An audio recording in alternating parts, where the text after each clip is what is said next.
చాలామంది రైతులు ఇలా పంటను తగలబెట్టడానికి ఎందుకు ఇష్టపడుతున్నారు ప్రజెంట్ రోజుల్లో అంటే, ఇలా దున్నించినా కూడా రోటర్తో దున్నించిన తర్వాత కూడా కర్ర ముక్కలు అనేవి భూమిలో తొందరగా కలవట్లేవు. మళ్ళీ నెక్స్ట్ పంట వచ్చేసరికి 3 నెలలు 4 నెలలు గ్యాప్ ఇచ్చినా కానీ కలుస్తలేవు.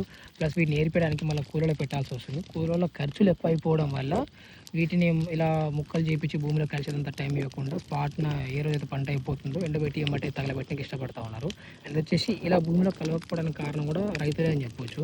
ఎందుకంటే మన భూమిలో ఒకప్పుడు ఎలాంటి మందులు లేకుండా లేకపోతే చాలా తక్కువ మందులతోటి పని చేసినవి కాబట్టి పంట బాగా పండింది. భూమిలో అవసరమైన పురుగులు కూడా బాగుండేటివి.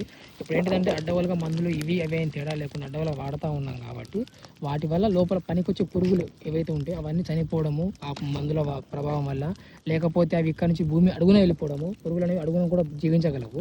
అంటే ఎండాకాలం వచ్చినప్పుడు చాలా అడుగున వెళ్ళిపోతే వర్షాకాలం వచ్చినప్పుడు మాత్రం మన వాన పురుగులు కానీ ఇవి అన్నీ పైకి అవపడతా ఉంటాయి. ఇవి ఫ్రెండ్స్ టు ద ఫార్మర్స్ అంటాము, అంటే మిత్రులు అని చెప్పొచ్చు. రైతులకు ఈ చెత్తను మొత్తం మట్టిలా మార్చేసి వాటికి సంబంధించిన పోషకాలు అందించే పనికొచ్చే పురుగులు కాబట్టి వీళ్ళు మిత్రుల్లా చెప్తారు. ఇవన్నీ మనం వాడుకున్న మందుల వల్ల వీటి వల్ల మనం చేసే మిగతా సంబంధించిన మందుల ప్రభావాలు కానీ వీటిని అవసరం లేకపోయినా ప్రతిసారి దున్నడం వల్ల కానీ వాటికి సంబంధించిన జీవిత చరిత్ర ఏదైతే ఉంటుందో జీవిత సైకిల్ అంటామో లైఫ్ సైకిల్ అవి కదిలిపోయి మారిపోవడం వల్ల పురుగులు అనేవి అడుగున వెళ్ళిపోవడమో లేకపోతే ఇక్కడ నుంచి అసలుకి వెళ్ళిపోవడం జరుగుతూ ఉంటుంది. అందుకని వీటిని ఏం చేయాలంటే ఫస్ట్ మనం కుదిరినంత వరకు మందుల వాడకాన్ని ఫస్ట్ పాయింట్ తగ్గించాలి.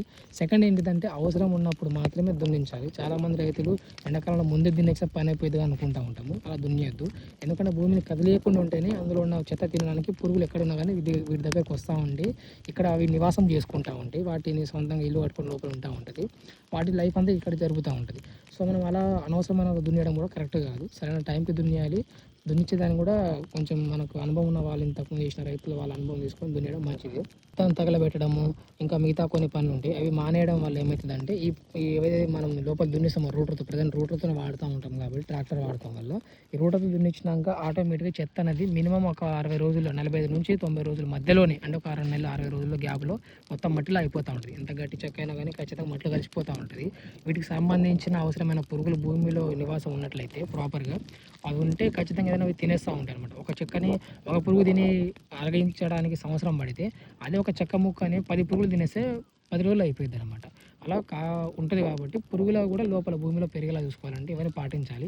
అప్పుడు మనకి మందుల వాడకాలు తగ్గడం వల్ల ఆటోమేటిక్గా భూమిలో సంబంధించిన పెట్టుబడి అంటే మన పోషకాలకు అందించే మందు కట్టలు అడుగు మందు కానీ పై మందులు కానీ వీటి అవసరం కూడా కొంతవరకు తగ్గించవచ్చు. సో ఇది కొంచెం బెటర్ ఆప్షనే. సో కుదిరినంత వరకు మందులు తగ్గియండి.